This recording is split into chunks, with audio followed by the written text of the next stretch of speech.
The point of incarnation is to not have to incarnate again. So, and the way to do that is to become self-realized, to realize the self, or become enlightened. And it's only through our dedication and effort to these teachings will this supreme liberation literally shatter all the frequencies of delusion and illusion, corruption and deceit. For us to awaken the master within, doubt has to be removed permanently. Through proper education, every single human being can and will eventually, even while incarnate, be able to speak with God. These are the teachings that I share with the other ascended masters. These are the teachings of self-mastery. How's it going, everybody? Welcome back to another exclusive interview on the RJ Spina channel. Joined with RJ himself. RJ, how's it going, man?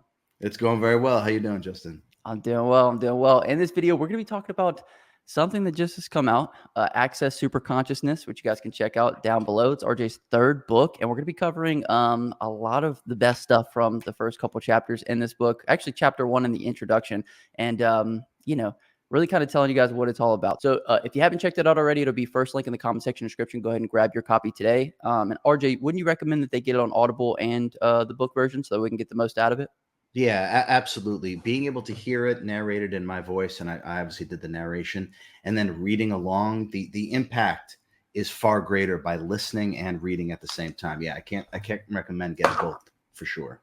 Excellent. So like I said, we're going to be going over some really awesome stuff from this. I don't want to give any spoilers away, but the first chapter of this book was my absolute favorite first chapter of any book that I've ever read, and actually told RJ that himself. So RJ, let's start it right off. Access superconsciousness. What does this mean, and how is it the next step in our evolution? Okay, so when in reference to this title, when I talk about accessing superconsciousness, a lot of the work that we've done in Supercharged Self-Healing and Change Your Mind have to do with transcending what we call personhood, which is really the ego mind identity or the conditioned mind, and going into the true self. And this way we can actually feel like ourselves and create the life that is reflective of our true nature, which is whole, complete, and unlimited, a fractal of God. Now, this new book, Access Superconsciousness, takes it to I wouldn't even say takes it to the next level. I would say it takes it to many levels past that. So what we're going to be able to do is build upon all of that. And not only are we going to be able to move past the conditioned, programmed, traumatized, brainwashed to MK Ultra mind, go to our own higher mind, access superconsciousness, we're actually going to go to the higher mind of the higher self. So this is what self-mastery actually is. It's when you are connected to the ultimate in terms of who and what you really are, which is your higher self. And the teachings and all the meditations that go with it, as you know, give you direct access to the higher mind of your higher self. And that is how we're going to be able to access super consciousness. Excellent. Now, RJ, you released your last book on 8/8. This book is being released on 8/8. Is there any significance to that? And can you speak to that a little bit? Well, I don't think it's a coincidence, because there are no such things as coincidences.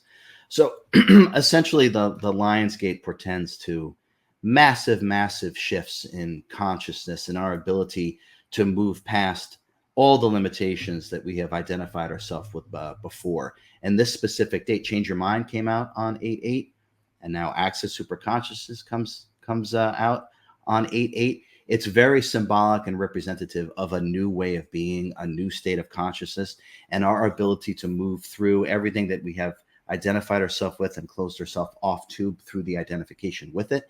So it's not a coincidence that the last two books are coming out on a day where it represents really we could even say like the flowering of consciousness to another level, to another state of being. Right. And is that why on each cover there's kind of that flower on there? Yeah, it's all tied together. Yeah. So now I didn't do the design. So I did not do this design, but we've been working with the same understanding ever since Supercharged. This whole flowering, you can think of the lotus blooming. So we've kind of been working with that the whole time, which is also representative of the petals of the mind. When the crown chakra fully opens up and gets illuminated, it's like the petals of a flower. So we're kind of working with that imagery throughout all three books. Okay, excellent. So accessing superconsciousness is the full communion with our higher selves. Is this what enlightenment is, or self-realization is? That's exactly what it is. So the normalization of being in communion, the connectivity and the communion with the higher self is what self-realization or enlightenment is. They're really, self-realization and enlightenment are really the same thing. But what it actually is, or what they both are, is exactly what this book lays out, the step-by-step process in terms of how to do it. So it is full communion and full connectivity with who and what you really are, which is where we get this boundless ability to access these timeless teachings, these otherworldly understandings. And it's through the 24 meditations that go with the 24 teachings that will allow this full communion with the higher mind and the higher self. And that's really what self-mastery is. And self-mastery is the next step beyond self-realization and enlightenment. It's when we're able to live our life in that state, when we're able to live our life, love that way, create that way, forgive that way, have that kind of power in terms of what it is that we want to create. The normalization of accessing superconsciousness is what self-mastery is. And why, RJ, is it important for us to achieve this in our life? Like, obviously, it sounds like you have a much better quality of life, but why should we really go after this with everything that we've got? Well, I mean, it's twofold, really, Justin. The point, and I've said this before, the point of incarnation is to not have to incarnate again. So, and the way to do that is to become self-realized, to realize the self, or become enlightened. So that's really the point. This was never designed to do this 5,000 times, 10,000 times, 30,000 times, right? And I feel like humanity is at the point now where we can work with ourselves most optimally so that we can reach the state of consciousness, the state of being, and thus graduate from having to incarnate into the lower frequencies of the physical universe. So it's the main goal of incarnation itself, which is to not incarnate again. But as you mentioned, to have the highest quality of life, one must be completely attuned to who and what we really are. And then that is what creates the life that we experience. And so these teachings and these meditations will allow us to not only have the experience of communing and connectivity with the higher mind of the higher self, but then to be able to lead our life, and every facet of our life will be reflective to that expanded state of consciousness and that wholeness and completeness. And I've heard you say as well, RJ, whenever we've reached that state and we don't have to reincarnate anymore, we can then choose when we come back and help. Is that true? Or Yeah, it's absolutely true. So once this is, I mean, I use the analogy of graduating, right? Once you graduate high school, you don't have to take ninth grade English. Now, you can come back to help those that are, I'm not going to say the word struggling, but you can help those that haven't graduated yet. And the more evolved and advanced beings, and the people that are very into my work and these teachings and the classes and the courses, a lot of these souls are either at the very tail end of their graduation, and this is almost like finishing school for them, if that makes sense. Or these are beings that have graduated and they've come back. And then by working with themselves with these teachings, they then can kind of live out to the utmost in terms of their ability to not only expand their mind, but help the collective consciousness. incredible, incredible. In the book, RJ, you said the teachings within this book and all my books are what I have been told during my conversations with God. So, RJ, can anyone speak with God? Because I have a couple questions, if so. Can anyone speak with God? I would say, yeah, I would say yes, because I mean, we are an indirect fractal of God. I say indirect to be highly specific because God then created higher selves, and the higher self then created us. So it's indirect, but at the core, it's still God. So can anyone do it? Yeah, and I would simply say that, some will be able to do it easier, but it's not about easier or hard. It's not about that.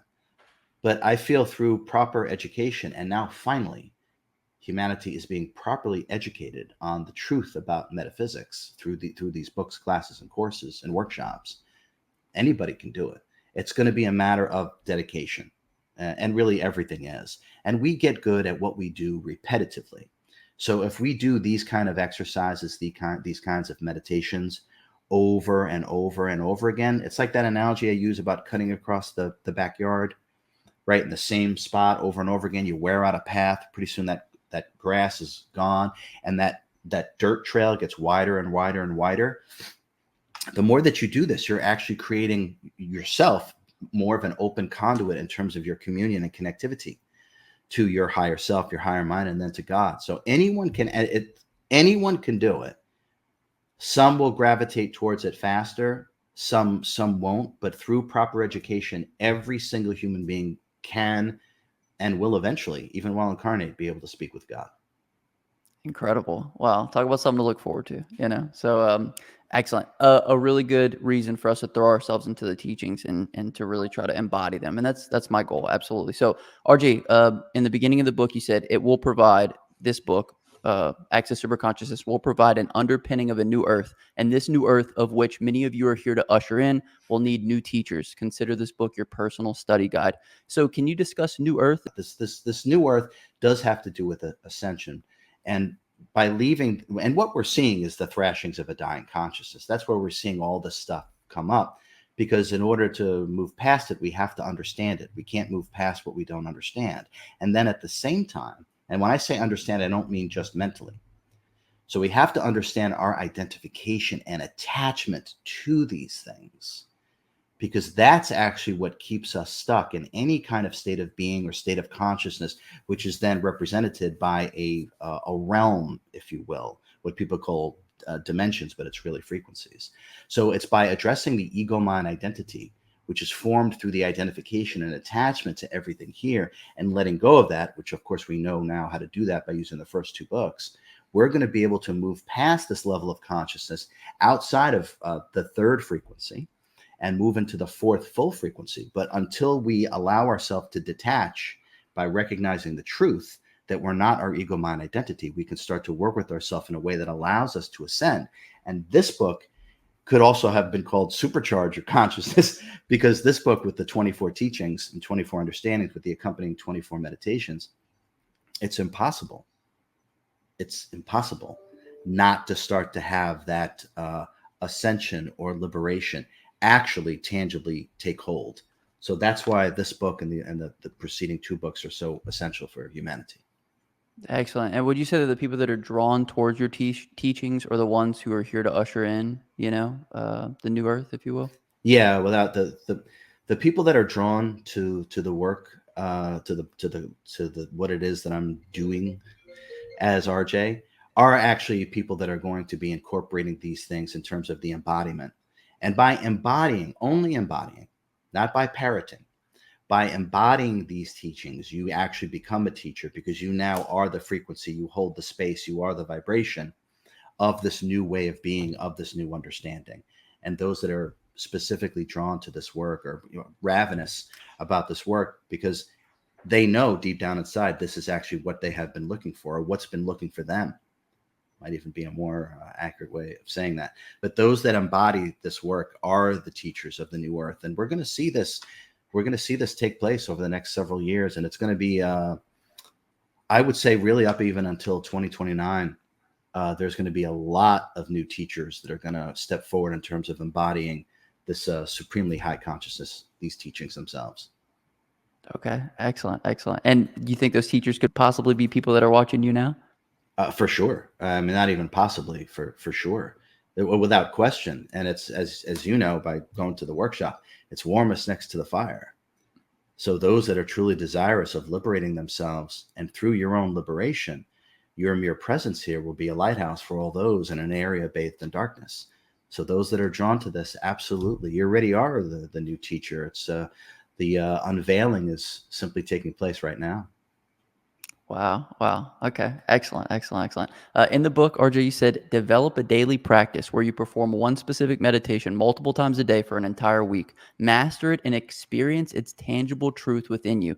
Can we talk a little bit about the work and dedication needed in order to reach this level of self-mastery? Because I think a lot of times when we talk about, the spiritual community, it's a lot of like just videos on the internet and watching those videos, and there's not a lot of work being put in. So maybe you can speak to that a little bit. Yes. Yes. Okay. So this is not informational. So in other words, the mind, right, constantly wants more and more information. And that's because it doesn't authentically know anything, and because it's disconnected from the source point of all things. So the ego mind is ravenous for so-called spiritual information. And gathering all this information doesn't change our state of being or quality of life in any way, shape, or form. And that to me is the biggest shortcoming of the so-called spiritual community, is that these things must be embodied. And that's why everything that I do is prescriptive. So I share a teaching, and then there's a meditation for you to have the tangible experience itself. And therefore it is known. More of the self is now known. And that's what the key is the experiential knowingness of the self through these truths. And so it must be embodied. And therefore, just taking in information doesn't change anything at all. In fact, most likely what it does is it adds to the vanity of the ego mind identity and actually makes it more difficult for someone to actually surrender to themselves. So the dedication is essential. I mean, don't think of it in any other way, Justin, than if you want to get quite proficient at anything, how do we do that? We do it over and over and over and over again. We make a sincere dedication to whatever the endeavor actually is. And this is not different in any way. The difference with this, though, is that every single facet of your life will be improved. Your inner peace, your compassion, your power, your wisdom, your patience, your forgiveness, the love that you're able to, the space that you're able to hold for those. So the difference is that this is the only worthwhile investment that we ever make, is investment in the self, but it absolutely requires dedication. And I like to joke. Someone asked me a long time ago if they would reach enlightenment in this life, and I actually said, if you think you're going to do it in between answering emails, you're delusional. So it has to become. It doesn't mean you don't do your work, but it has to become a sincere focus. And the more we put into that, and which is really the self, the more we're going to get out of the self. Wow. Excellent. Excellent. Because I mean, I think a lot of times in life, we put a lot of focus on not our spiritual life, right? We put a lot of focus on the work and the kids and everything else that we have going on. So I just love the fact that we can dedicate ourselves and we can reach this place where not a lot of people get to reach. So if you guys haven't checked out the book already, it'll be linked in the comment section description. Be sure to get it, Audible and a physical copy as well. Now, RJ, the first chapter of this book is a lot different than the rest of the book, and for a particular reason. So can we kind of speak to that a little bit? As I mentioned, I promise you guys the first chapter will not let you down. It is my favorite first chapter of any book that I've ever read. Yeah. And RJ didn't pay me to say that as much as you might think. Right. Okay. So the first chapter. So it's kind of interesting. So in the sense that all of the work is personal, right? Because it's my direct, tangible understanding of all these things. Because I experience these things and then I just share them, right? So they're all, in that sense, they're all personal. But just as you were saying, the first chapter is very different. There's actually nothing in the first chapter that is experiential. I'm not giving people a meditation to have the experience, but the key really about the first chapter are I captured, and I don't remember if it was 4 instances or 5 instances within my life that literally changed me, and I mean drastically, when I had these experiences. And I don't want to give any away, because just enjoy the book, the Audible. It's my goal in that, because these were so completely and utterly transformative, these experiences that are in chapter 1, that by the reader, the participant reading and listening, that it's going to change them. And that's really the point. And the other aspect of this first chapter being totally autobiographical, and I mean the whole thing is just these moments throughout my life, and there will be an autobiography that I write without question. These moments, or these instances, or what it is that I'm relaying in that first chapter, they really paved the way. Each one of these experiences paved the way and led to this next experience, if that makes sense. I mean, stepping back at this point, it's so clear for me to see that these are data points that I lined up for me to fully wake up, to become self-realized. And these were, like I said, 4 or 5 of them. These were some of the more momentous moments in my life that changed everything. And my hope, my desire is that it'll change everything for the reader as well. Chapter 1 will not disappoint. Take my word for it. Money back guarantee. I'm just kidding. RJ, you talked about this in a bunch of interviews, about how you would leave your body as a child. Now, there's one particular instance that you talk about in the book where you said, "I knew immediately that doubt is the death of intention." So, can you kind of talk about what led up to that and how you had that realization?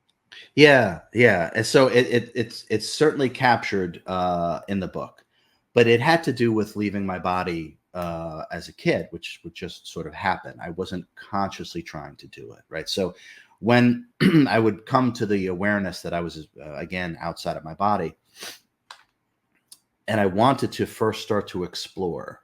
So essentially, to be able to first to leave the bedroom, because this would normally happen when I would relax before I would go to sleep, or when I would go to relax, maybe if it was midday, if I just lie down on my bed, all of a sudden I'd be out of my body. But to your question, I can remember being outside of my body, looking at my body, and I had this desire to explore my parents' house, our house, where I was living. And the first time that I went to do this, I I had a flash of doubt that I would be able to traverse the ceiling and go around and get out of the room. There was this moment was like, oh, I'm not sure I can really do. And as soon as I doubted that there was any way in terms of not being able to fulfill my intention, I was right back in my body. So I had a desire and intention to explore. And as soon as I doubted the ability to do it, I was literally right back in my body. And I never, ever forgot that moment, how quickly my desire and intention was terminated through the experience of me allowing my own finite mind to enter into the experience. And then it was the death, that doubt was the death of my desire and intention to explore. And RJ, how old were you whenever that happened? Uh, I mean, if I had to guess, I mean, I don't know, 3 or 4 years old. I was a kid. My earliest memories are of leaving my body. That's the first thing that I remember as RJ is Just being a outside of very my body. Yeah, so I was a kid. I don't know exactly, but somewhere around that age.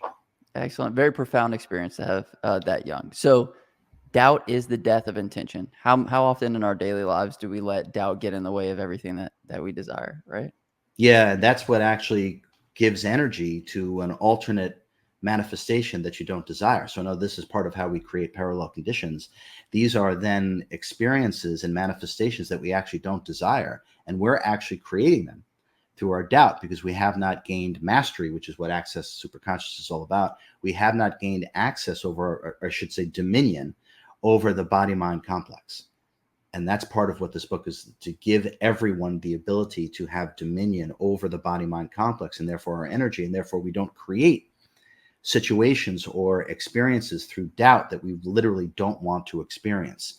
A master only thinks about what it intends to manifest. And the only way to do that is to have supreme control over the body mind complex. So, in other words, for us to awaken the master within, doubt has to be removed permanently. And once we get rid of that doubt, RJ, are we able to kind of eliminate all of those, split realities that we've created for ourselves? Yeah. So, in other words, we're never leaking any energy into a reality that gets manifested that we don't actually desire. So now, when we don't do that, all that energy is then used for like the main trunk of the tree. Instead of creating all these branches that are not part of the main life plan through doubt that this is going to happen. What about this? What about this? What about this? This is really the tree of life, by the way. This is what it actually represents and looks like. When we no longer utilize the doubting mind for the creative process. That energy is then utilized for the main trunk for us to create the life that we intended to, and then to even be able to go beyond it. So, being able to harness and have control through these teachings over the mind body complex is essential for self mastery and liberation, and to create the life that we know that we're capable of, and it's allowing our own doubting mind into the creative process is what derails it. Wow. So the more energy we give to the alternate realities that we create, the more that we bring those into our current experience then, right? Yeah, yeah. If you doubt it enough, that'll be the alternate reality that you actually create, and you won't even realize that it's an alternate reality because you've removed yourself from the true desire and intention of the self, because you've been giving so much attention, which is your energy, to your doubt. And then you'll actually experience the reality that you created through the overwhelming use of the doubting mind. Wow, absolutely incredible. Okay. Obviously, you need to pick up Access Superconsciousness so that way that doesn't happen. And I love the way that you can focus all that intention on exactly what you want. It's very clear when you think about it. But anyway, don't use the ego mind, right, RJ? Yeah, the lower mind, or the lower consciousness, is a great servant to the higher mind. But we should never, or not should, you certainly can. It's best not to allow that fragmented, compartmentalized, disjointed, traumatized, brainwashed, conditioned mind create the life and create the choices that we make in this life. What we really want is this connectivity that we were talking about, and all the exercises and meditations cement that connectivity. But what we really want is that connectivity, which then lands right here. It's this, and straight up, to then have this come up and imbue the mind, rather than this being disconnected from this. And it goes from this to this to this to this, because it's not rooted in anything true or authentic. And that's why the mind doubts, because that mind is not rooted to the knowingness, or the source point of existence itself. So where doubt exists, you can be sure that that's the ego mind then, right? Because it's not anchored in what we really are. Yeah, without question. Yeah. Okay, excellent. So to kind of bring it back a little bit to some of your childhood experiences, RJ, in the book you said when these events would occur when you were leaving your body, your physical body would not only rise from the bed, but it would also walk a mile to the park, take a trip to a school, briefly sojourn to friends' respective houses. You said that the further your consciousness went into the greater reality, the farther into the physical world your sleepwalking body would go. RJ, what did your parents think about this? Well, yeah. I mean, I remember some of the stuff. It was pretty not serious. That's not the right word, but it was extreme. The sleepwalking was extreme, and it directly coincided to the depth of we'll say the traveling of my consciousness. We could say, yeah, my body would do all these kind of things, and my parents were concerned, but it wouldn't stop, and they went hand in hand. The more I was exploring through leaving my body, the more that my body was almost just running like a program that had nothing to do with me. It would go to school, it would go down the street, it would just do all these things that was almost ingrained within its energy from the incarnation already. And it was fascinating. I mean, now looking back, it's really interesting for me to look at it, to see that now very clearly.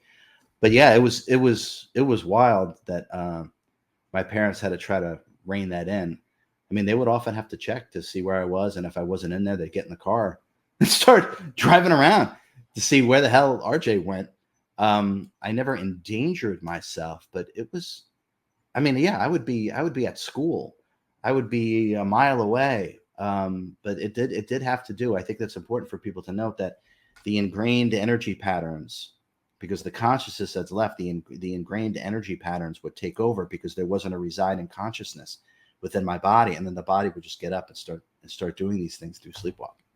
Wow, because that's where it was used to going Yeah. whenever you were occupying the body. Oh my goodness, that's pretty crazy. And then RJ, you actually told your mom something very strange for a child to tell their mother when they're younger. Can you speak a little bit to that as well?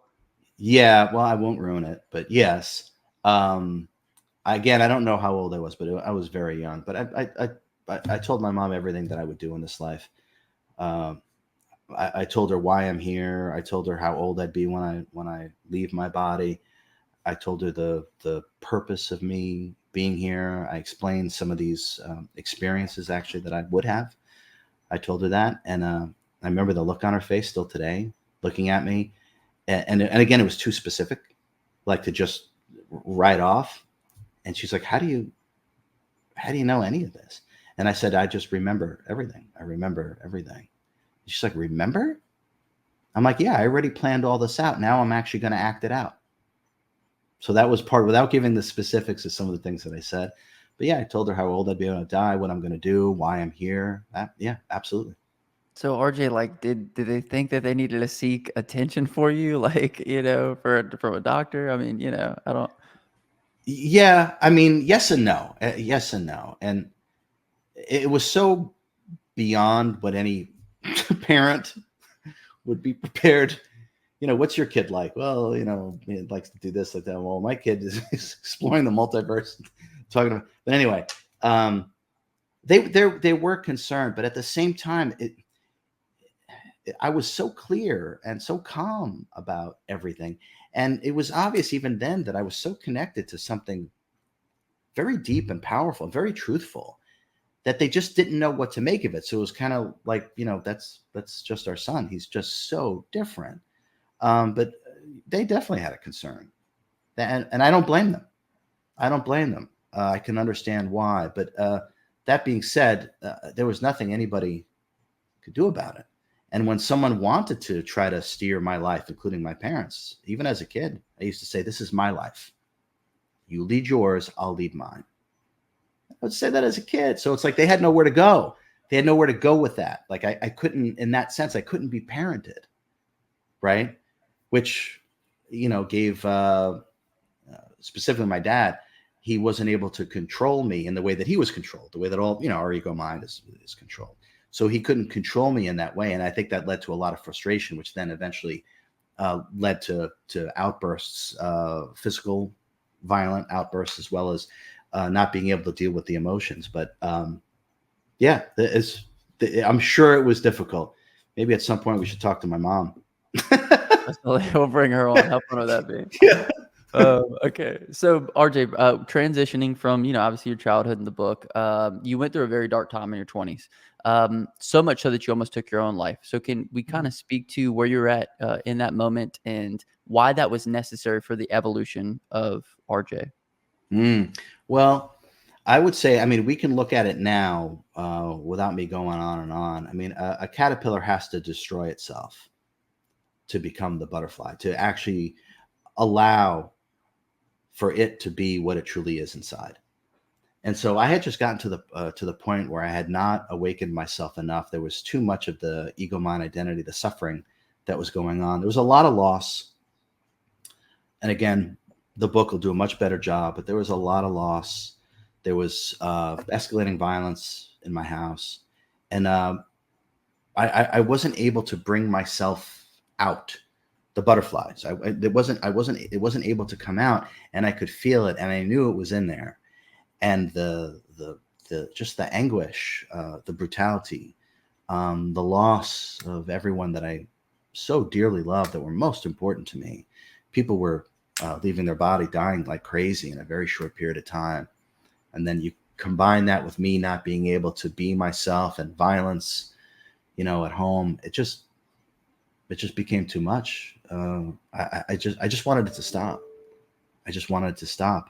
And at that moment, I thought the only way this is going to stop is if I take my own life, because I can't make the people around me change. And I wasn't at the moment able to bring out the change I needed to tangibly feel within me.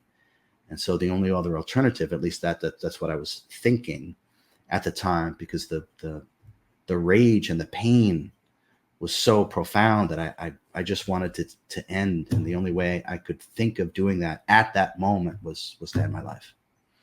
Wow. So RJ, what advice would you give for somebody who finds himself in that place? Obviously, looking back at it now, you can see it as, something that was a positive and was a necessary part of your evolution to get to that next phase. So what would you say?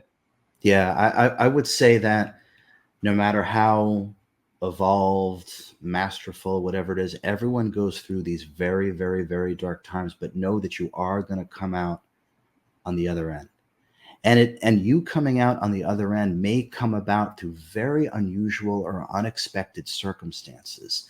But when I say that you're the one that planned these unusual or unexpected circumstances to bring yourself out of the pit of despair, all you have to do is go along long enough to actually see these things come into manifestation. And then you'll know.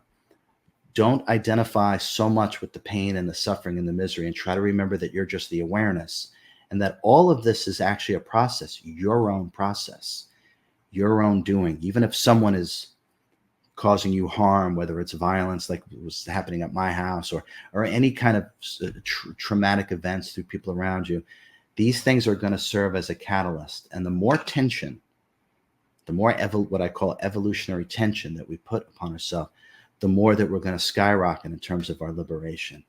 Just seek help from those that sincerely care about you. Read my books. Read my books. I mean, I know what it's like, and I know how to be able to move past all these things, but know that we design these things for ourselves, and that everyone is going to come out the other end. All you have to do is allow what it is that you planned, who it is that you're going to meet, what experience that you're going to have, whether it's a meditative experience or a visitation or this or that, it doesn't even matter. Just know that it's coming. Just follow through and it'll happen. And obviously, I don't want to ruin anything, RJ. I don't want to spoil anything, because just this whole story, as it unfolds, is like the most beautiful thing to read. But there was a sign that you got before you were gonna take your own life. What do you think brought upon that sign, and how many signs happen around us like day to day that we don't even recognize because we're so caught up in everything? Okay, so what brought upon the instance that you're talking about was just that. It was something that I had planned. Now, my ego mind and all of our ego minds don't have access to our life plan. Our higher mind does, but the ego mind. So therefore, I was unaware of it until it actually happened. I didn't know it was coming. I should say my human mind didn't know it was coming, but my higher mind is like, get ready, because this is what you mapped out. So everything happens in perfect order. Everything happens in perfect timing. Everything. We're just oblivious to it. Now, we're oblivious to all of these things until we awaken ourselves. So we are most likely having the universe show us opportunity after opportunity after opportunity, but because our attention is so upon our own ego mind identity that it never gets registered within the screen of our consciousness, yet it's happening over and over and over again. So everything is designed and everything is happening for our evolution. Every single moment of the totality of existence is happening for our evolution. It's just that our attention is so upon our creation, which is our ego mind identity and all its misprogramming, that we miss the forest for the trees, because it's happening perpetually and eternally. Once we're awake, it becomes obvious. RJ, was there a time before all of the programming that we didn't have to do as much work to recommune with who and what we are?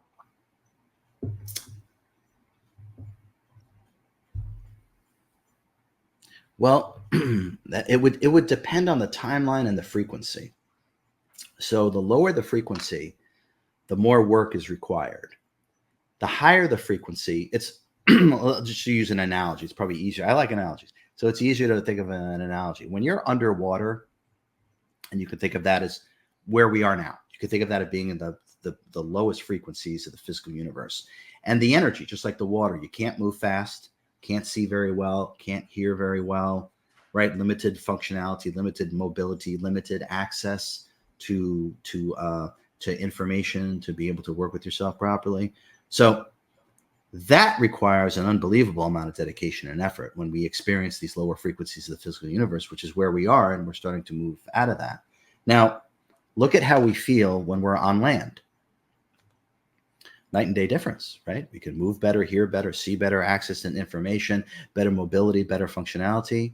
So that would require, in that sense, less of an effort, because we're already in a more holistic state of consciousness, which is represented by a higher frequency.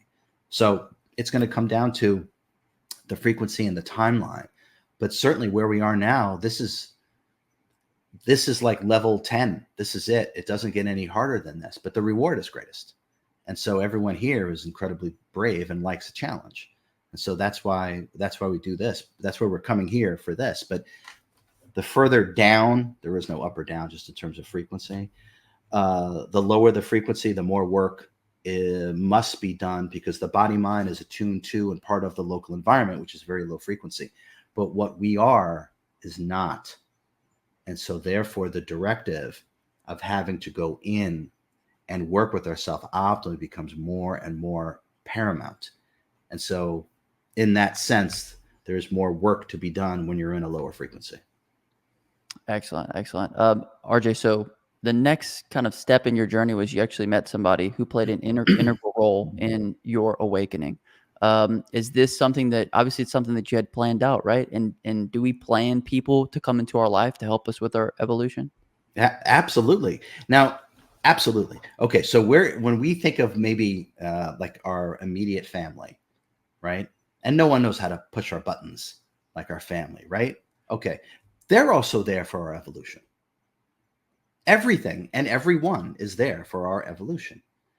But because there's so much friction and discord, we don't realize what's really happening. It's through the friction and discord, right, that the evolutionary tension is actually taking place. And through the evolutionary tension, that's how we actually are forced to go within and then transcend the circumstances of within our own ego mind and how we're relating to our environment, our so-called outer environment, which includes those around us. So yes, even the family members that cause us or great disharmony are actually great teachers.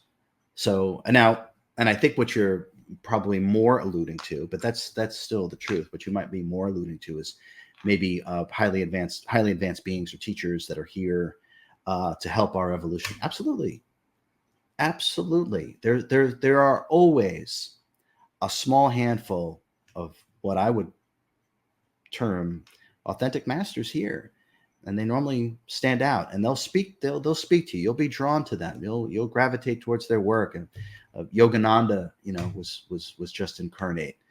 Master Yogananda. Look at the impact that Master Yogananda is still having on people. So we're going to be drawn to one, if not or multiple masters.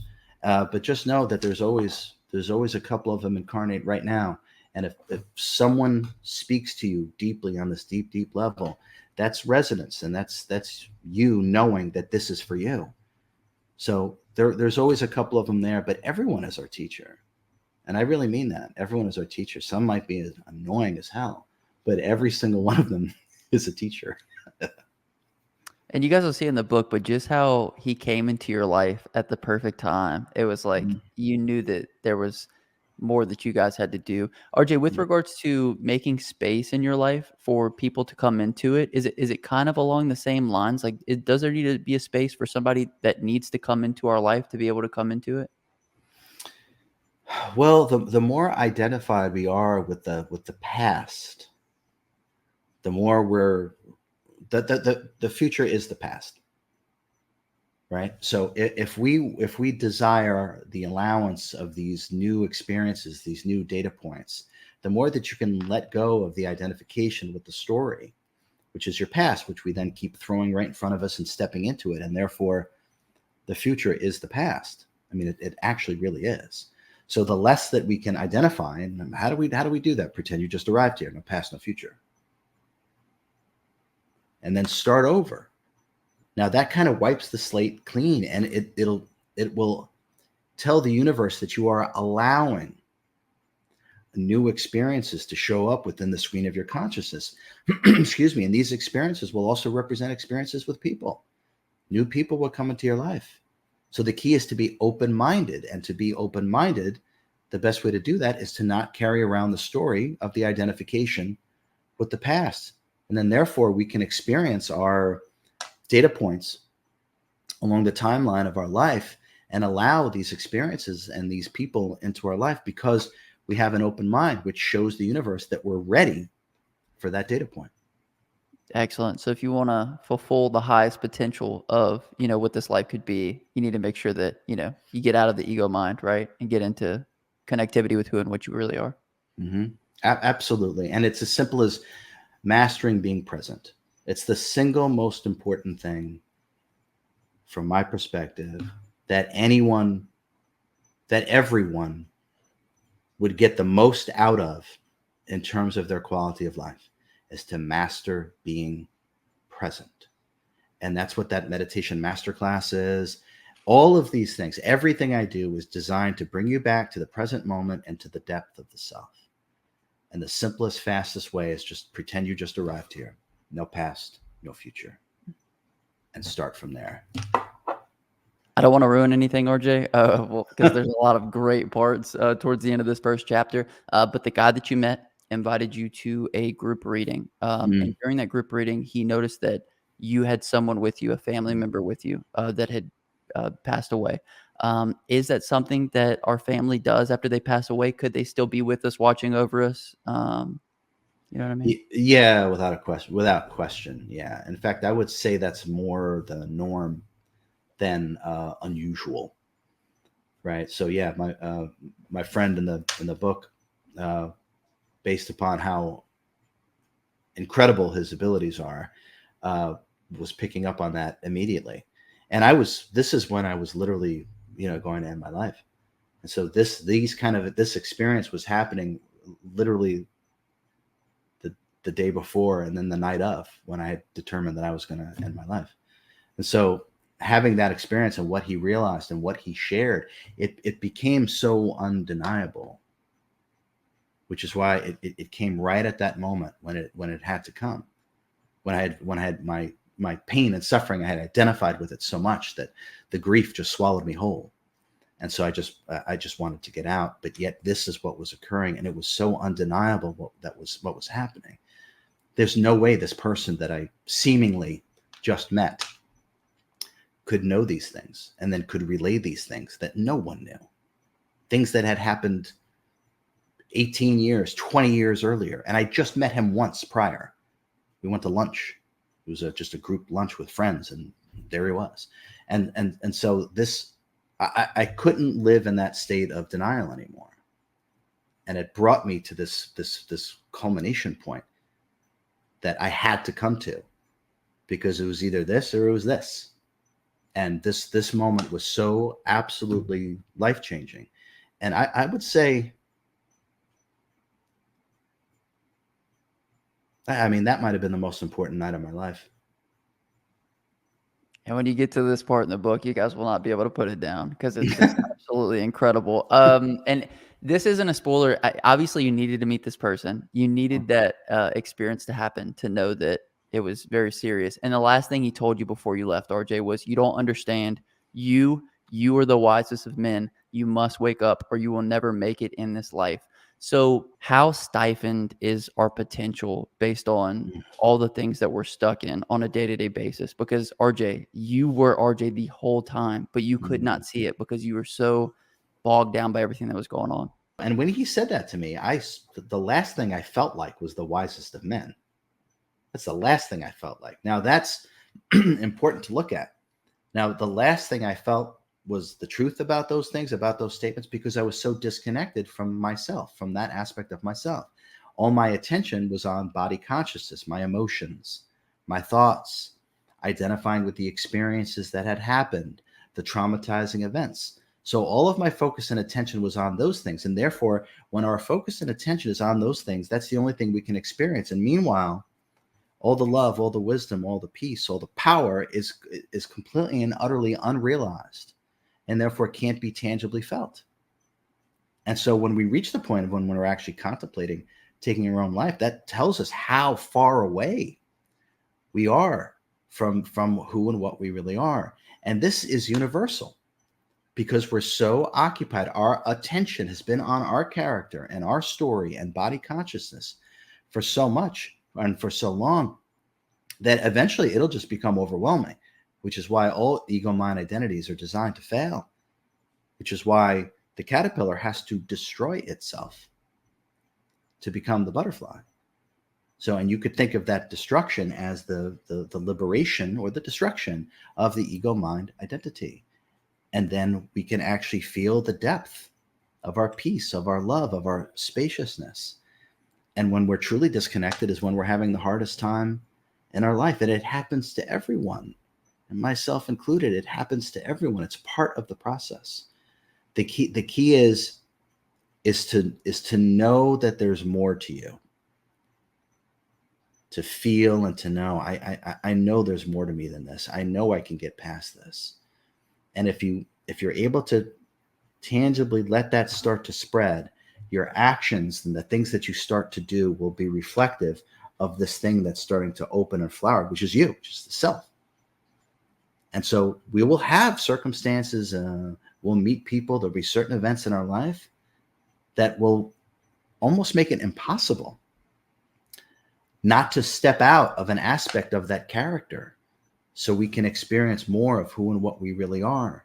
And I had reached, and many of us do, I had reached sort of that culmination point where any more of just obsession with the ego mind identity just became too much for the self. And so something had to change. And that was that data point within my life.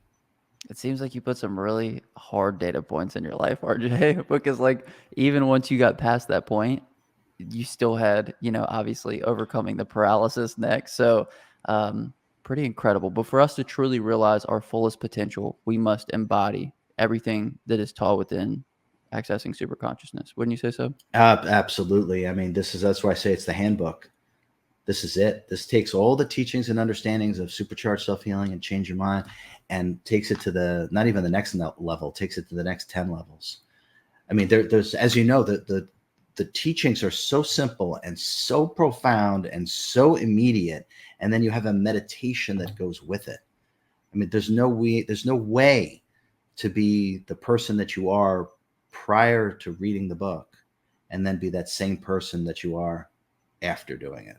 RJ, when we embody these teachings completely, are we a master in a way or to like a lesser extent? Like obviously not, in the same manner, but you know what I mean? Okay, everyone already is, always have been, and forever will be the embodiment of these teachings.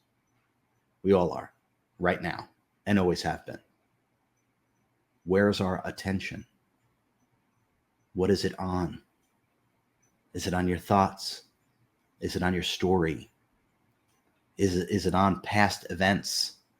Is it on traumas? Right? The fourth book is about attention. The third book is about mastery. We are the embodiment of these teachings. This is the roadmap right back. This is the treasure map right back. And when we embody these teachings and the body mind is integrated with this is what a master is. This is what the superhuman is. Law of Attention 2026. I'll just get your pre-order now.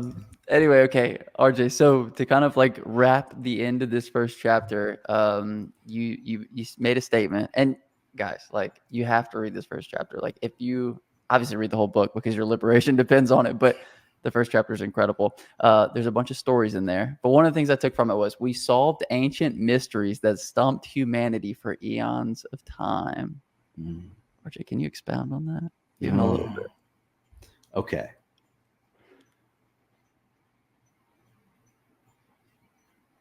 These things that we often ask ourselves, how did we get here? Why did we get here? What really happened? What is the real use of the pyramids? All these kind of things. All the questions that we endlessly search YouTube to try to get some information on. Well, the 2 years that I spent daily with my friend, I mean, we uncovered all the answers to these things, literally. And we would work with one another. We provide checks and balances for each other. I would either go and project my consciousness, and then he would actually be able to then verify and see what he gets out of that experience, and vice versa. I think this duo, we were together for a brief period of time by design, but we were able to really uncover. There were no mysteries. There were no mysteries by the time we were done working together. There weren't any, and I really see it as I don't want to say it was training for myself and for him, but looking back, it's like iron sharpens iron, and we were able to work with ourselves in such a way, and then help one another and serve as checks and balances. We just uncovered everything. We didn't have any more questions about anything, and some of the things that we were interested in understanding are some of the same things that people are interested in understanding now. And you have to read it too. You have to, and we keep saying that's so annoying. But when we understand my friend and who my friend was always working with, it'll start to make sense too. without saying any names. Once you start to understand who he was always working with and who would embody and take over, he would get out of the way and this spirit would come in, and I would spend all day with this spirit, as my friend was way outside of his body. When you start to see what was really going on here, and understanding everything. I mean, there's nothing that we didn't discover. We went into different timelines to discover future technologies. We went ahead to discover certain events that are going to take place. There was really nothing that we didn't deconstruct. Wow.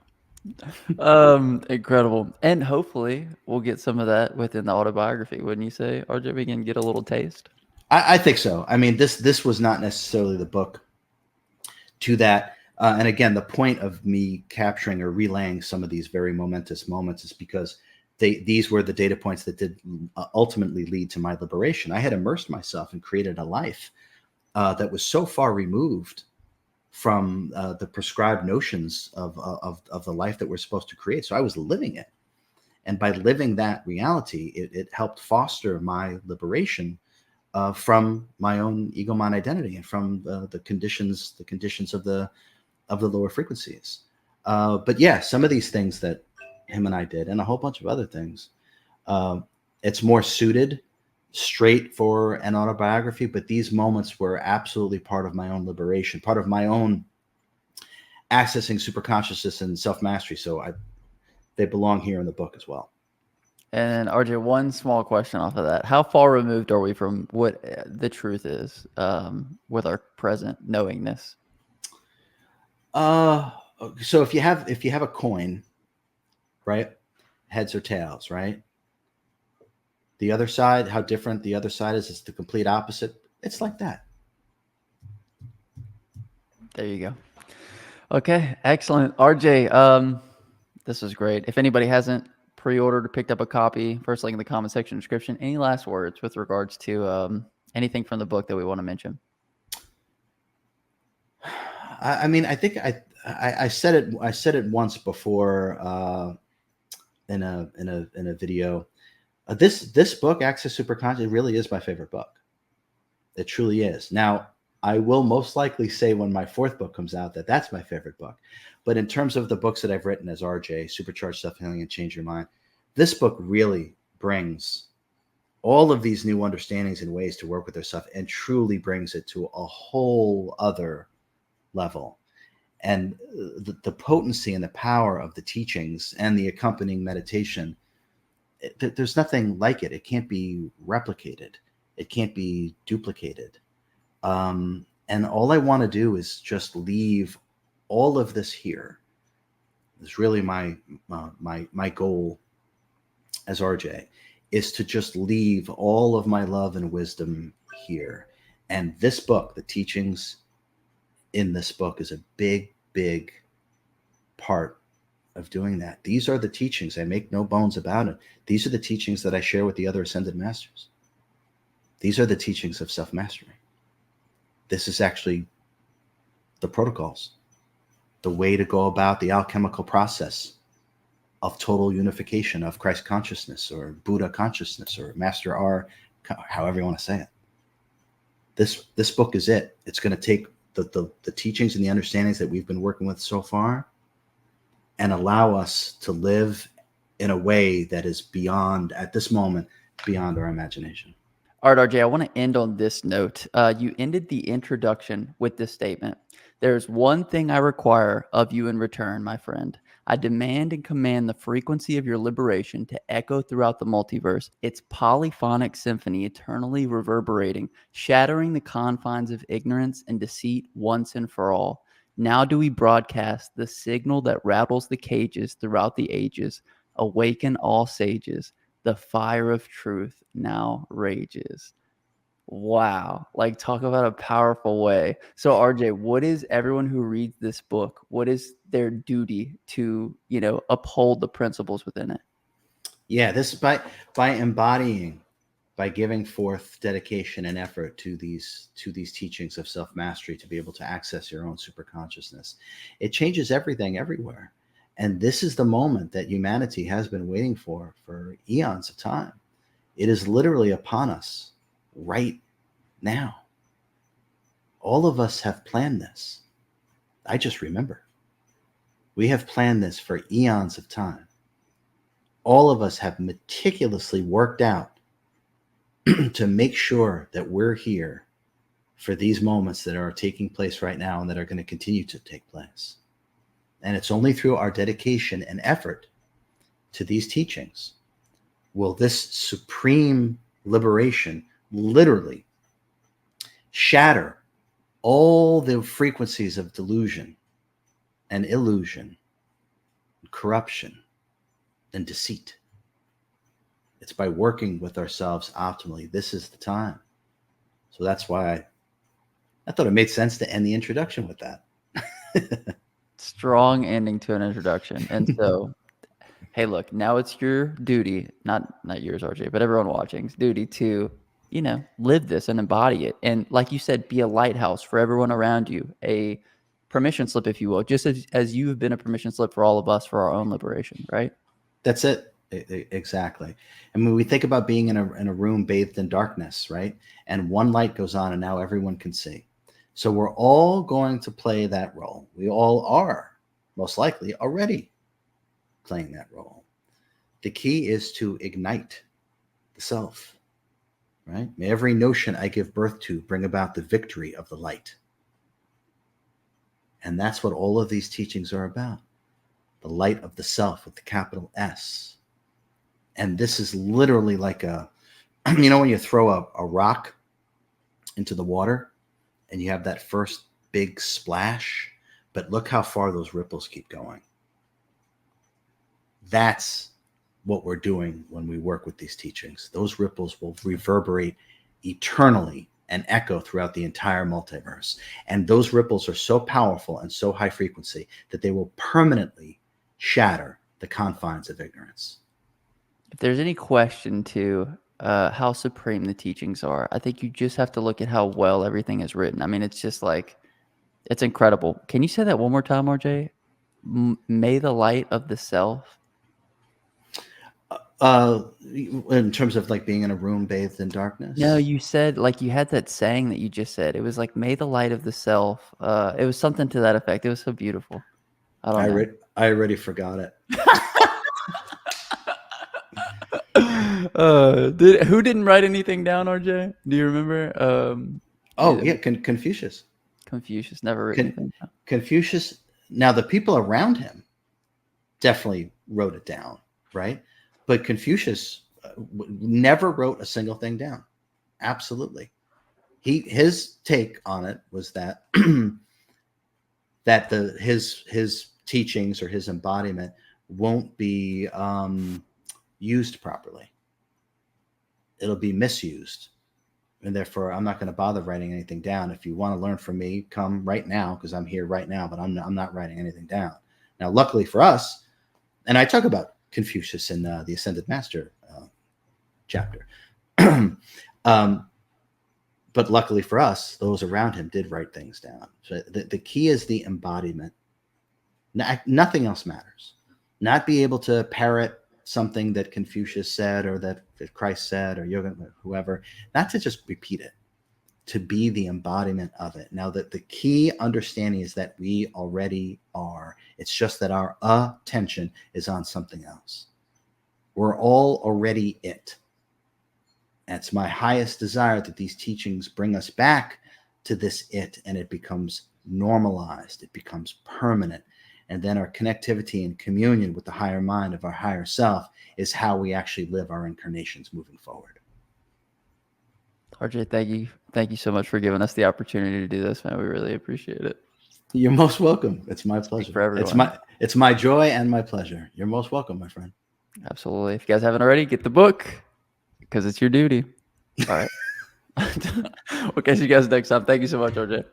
Thank you. Thanks, Justin.